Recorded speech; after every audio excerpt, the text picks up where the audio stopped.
Salut tout le monde, aujourd'hui on se retrouve pour un tuto. Du coup aujourd'hui je vais vous apprendre à faire un finger whip. Donc tout d'abord il faut savoir ce que c'est un finger whip. Un finger whip c'est ça.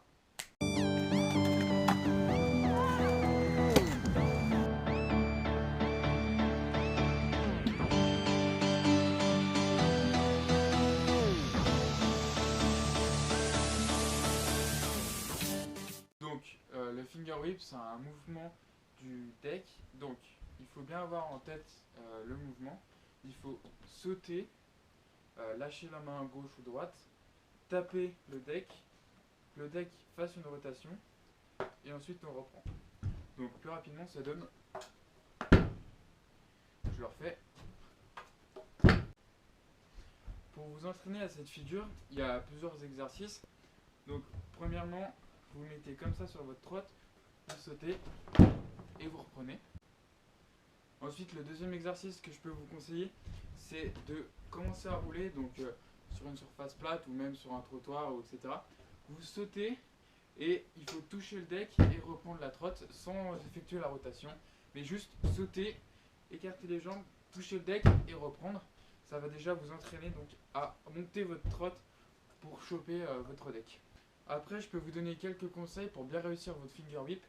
Le premier conseil que je peux vous donner, c'est de mettre des gants, parce que quand vous allez taper votre deck, et ben ça va cogner directement sur vos doigts, ça peut faire mal au début. Et le deuxième conseil que je peux vous donner, c'est pour commencer de prendre une trotte soit plus courte, soit plus légère.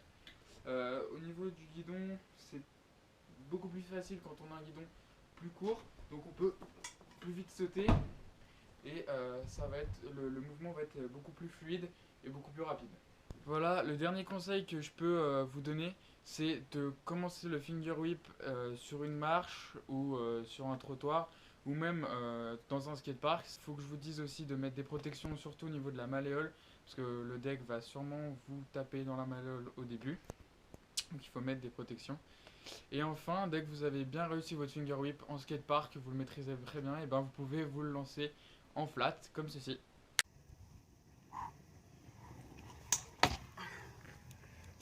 Voilà, c'est la fin de ce tuto. N'hésitez pas à me dire ce que vous en avez pensé jusqu'en bas dans les commentaires. Vous pouvez liker, partager et vous abonner à la chaîne. Je remercie également Cyrian qui a été mon caméraman pour cette vidéo. Vous pouvez aller voir sa chaîne, je mettrai tous les liens dans la description.